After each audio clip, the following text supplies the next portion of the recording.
He predicted the end of the world and built a bunker, but everyone thought he'd lost his mind.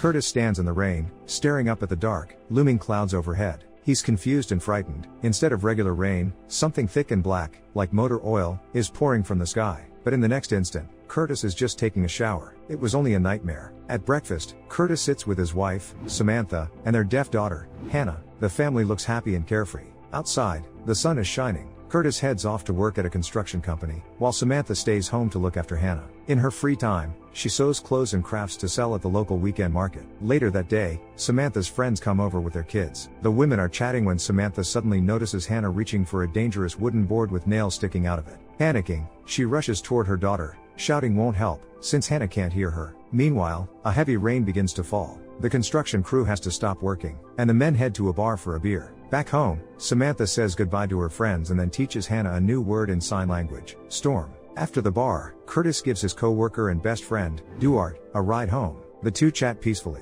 Duarte says Curtis has a great life. Curtis responds with a quiet sadness, saying things aren't always as perfect as they seem. Their conversation is cut short when Duarte's wife steps outside and silently demands he come in. Curtis heads home too. Samantha tells him Hannah isn't interested in playing with other kids and asks him to clean up the junk in the yard. They look at their sleeping daughter and admit that they still haven't fully adjusted to her deafness. The next day, Curtis removes all the dangerous objects from the yard. Ominous clouds roll in once again.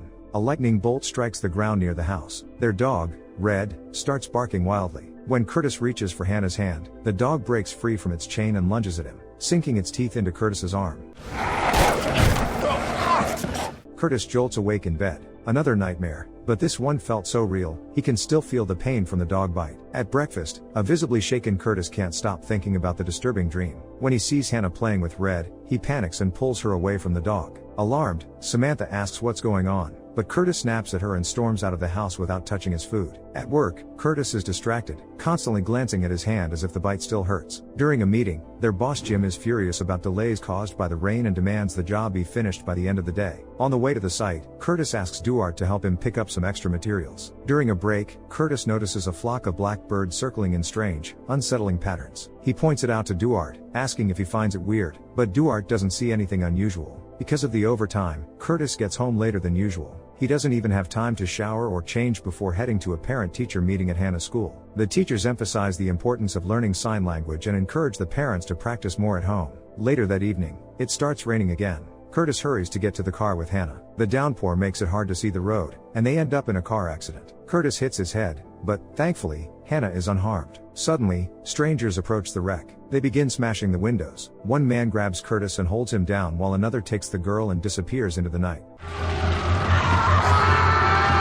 Curtis wakes up screaming, another terrifying nightmare. He comes downstairs looking pale and sick. Concerned, Samantha asks if he's feeling okay. Curtis insists it's just a cold and asks her to take Hannah to the fair without him. While Samantha sells her handmade crafts at the market, Curtis pulls out some materials he brought home from work and starts building a fence around the doghouse. He locks a nervous Red inside, murmuring an apology to the dog. Instead of cleaning up the yard like he promised, Curtis gets distracted by the door to the storm shelter. He finds the old key in a rusty tin and heads down, lost in thought with a new plan forming in his mind. That evening, Samantha adds the money she earned at the fair to their vacation savings. She asks why Curtis locked Red outside, but he gives her a vague, evasive answer. She tries to continue the conversation, but Curtis ignores her, fixated on a news report about a gas leak that injured a local family, feeding his growing paranoia. The next day, Curtis finds Hannah standing at the window, watching a storm rage outside. As he walks over, he freezes. A man is standing in the yard, staring directly at them. Curtis grabs Hannah and runs to hide. The stranger starts trying to open the front door. The house begins to shake. Objects in the living room lift off the ground. Curtis struggles to breathe. Everything crashes to the floor, and he suddenly jolts awake. Another nightmare. To his horror, he realizes he's wet the bed. When Samantha walks into the room, Curtis quickly pulls the blanket over himself. He asks for the doctor's phone number. Concerned, Samantha tries to check on him, but Curtis pushes her away sharply, not wanting her to see the wet sheets. He immediately apologizes for snapping, blaming it on feeling unwell. Samantha asks Curtis to watch Hannah while she heads to church. After his wife leaves, Curtis changes the bedding and then takes Hannah to the library. While Hannah flips through a children's book, Curtis reads up on mental illnesses. On the way home, they stop at the grocery store, where Curtis stocks up on canned goods. Because of this, they end up late for lunch with Samantha's relatives, who criticize Curtis for missing church service. That afternoon, Curtis starts organizing the storm shelter, storing all the canned food there in case of emergency.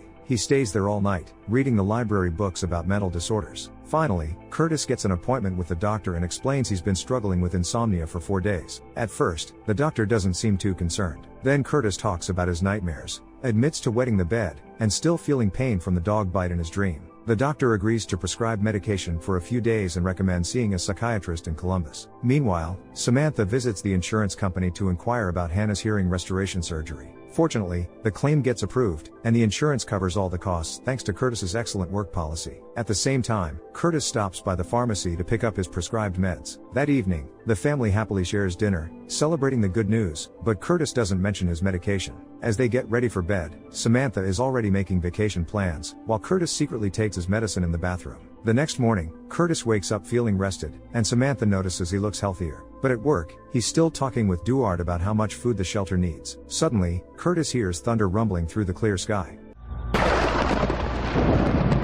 He asks Duarte, but Duarte doesn't hear anything. Panic-stricken, Curtis runs over to a trash bin and vomits. He's having a full-blown panic attack. Curtis leaves work, barely able to breathe while driving. He pulls over to calm down. Once the attack subsides, he notices a place selling storage containers and buys one to expand the shelter. Next, he visits his mother, who's acting strangely because of heavy medication. It turns out she developed paranoid schizophrenia around the same age Curtis is now. He's scared the same thing is happening to him and tries to ask questions, but she only remembers feeling constant panic. Curtis calls his doctor and explains that he can't make the trip to Columbus to see a psychiatrist, asking if there's an alternative. That evening, he calculates the cost of turning the shelter into a fully equipped bunker. The next morning, Curtis goes to the bank and takes out a loan to improve the house, without telling his wife and ignoring the agent's warnings. At work, Curtis asks a colleague for help. He wants to take equipment to build the bunker. It's against the rules, but Duarte agrees to help. Concerned, Duarte asks if Curtis is okay, and Curtis insists he is. After work, Curtis visits a local counselor and shares his theories about possibly having a mental illness. The counselor explains she's not qualified to diagnose or prescribe medication but offers to talk and help him through the crisis. Curtis opens up about his mother, who once abandoned the family, forcing his father to raise him and his brother alone.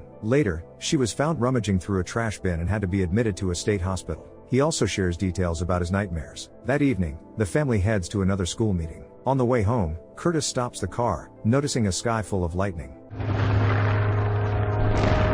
But his family is asleep, and other drivers don't react, which only makes Curtis more anxious about his mental health. On Saturday, while Samantha and Hannah are at the fair, Curtis and Duarte work on the shelter. When Samantha returns and sees what's going on, she flies into a rage. A loud argument breaks out. Samantha gets even angrier when she finds out Curtis took out a loan and demands explanations for all his strange decisions, including locking Red up. Curtis says there's nothing to explain and goes to put Hannah to bed, while Samantha breaks down emotionally. That night, Curtis takes more medication than prescribed. In the middle of the night, Samantha wakes up to find him convulsing beside her. She immediately calls 911, ignoring Curtis's protests that it's not necessary. After the paramedics leave, Curtis finally opens up to Samantha. He swears he's been seeing a counselor regularly because he doesn't want to abandon his family like his mother did. The next day, Curtis and Samantha take Hannah to the hospital for a checkup. The surgery is scheduled for 6 weeks later. At work, Curtis asks his boss to remove Duarte from his crew because he doesn't want to give orders to his best friend. Jim thinks it's odd but agrees, noting that Curtis has been missing work frequently. Curtis explains it's because of his doctor appointments, but Jim still gives him a warning. After work, Curtis goes to buy gas masks, which turn out to be very expensive. Meanwhile, Duarte's wife tells Samantha about rumors regarding Curtis's behavior, but Samantha insists everything is fine.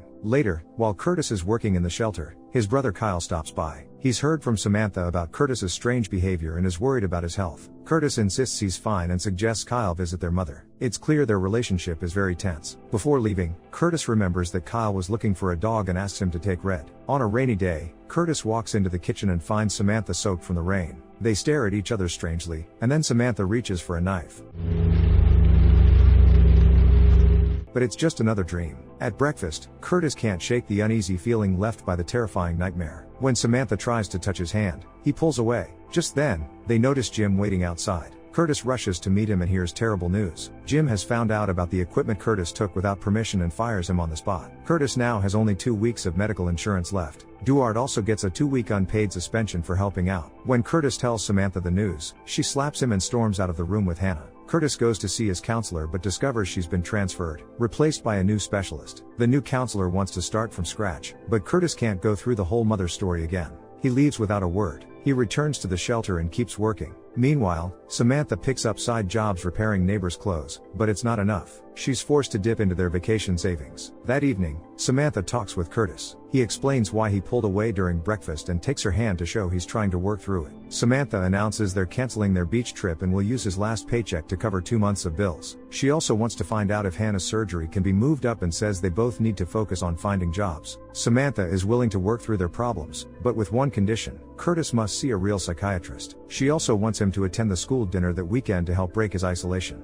At the event, Duarte confronts Curtis, blaming him for Duarte's suspension. Curtis tries to ask Duarte to talk privately later, but Duarte keeps complaining that Curtis is pushing him away, even though they're supposed to be friends. Duarte even shoves and hits Curtis, who fights back. Losing control, Curtis yells and throws a table to the floor. He declares a destructive storm is coming, and no one is ready for it. Then he breaks down emotionally, and Samantha takes the chance to get him home. Later, Curtis sees Hannah standing in the middle of the road and runs to pick her up. At that moment, a flock of birds appears in the sky, flying in strange patterns before heading toward Curtis. He shields Hannah as the birds fly past them. Then the birds form another odd pattern and begin falling to the ground. Terrified, Curtis runs into the house as a siren starts blaring. Suddenly, he wakes up and realizes the siren is sounding in real life. The rain is coming down hard, so Curtis grabs his family and they rush to take shelter in their bunker. After Curtis locks the door, he and Samantha put on gas masks, while he hands an oxygen mask to Hannah. Then they lie down and wait for the storm to pass. A few hours later, Curtis wakes up and checks the door but still feels the storm raging outside, so he goes back to sleep. In the morning, Samantha wakes him up and asks him to open the door since the storm is over. Curtis refuses, saying he can still hear it. He even makes Samantha touch the door to feel the vibrations, but she doesn't hear or feel anything. Panicked, Curtis backs away, unwilling to open the door, and offers the key to his wife. Samantha refuses, telling him he needs to face his fears himself. Wanting to be strong for his family, Curtis gathers his courage and finally opens the door. To his surprise, it's a beautiful, sunny day. A little later, Samantha finally takes Curtis to see a psychiatrist. The doctor agrees to increase his medication immediately and says Curtis needs some time away from the bunker. He advises the family to take a few days off and prepare because Curtis will need to be admitted to a specialized facility until he recovers. That means he won't be seeing his family for a while. Soon after, the family heads to the beach. Curtis and Hannah are building a sandcastle when Hannah suddenly gestures the word storm, pointing out toward the ocean. Samantha comes over and notices it's actually raining oil. At that moment, the whole family sees a huge dark storm rolling in from the distance. Curtis looks at the stunned Samantha, who nods, confirming that she sees it too. What's your take? Was Curtis's paranoia a symptom of a mental illness, or could it be a prophetic gift? Let us know your thoughts about the movie in the comments below. Smash that like button, and don't forget to subscribe for more. See you in the next video.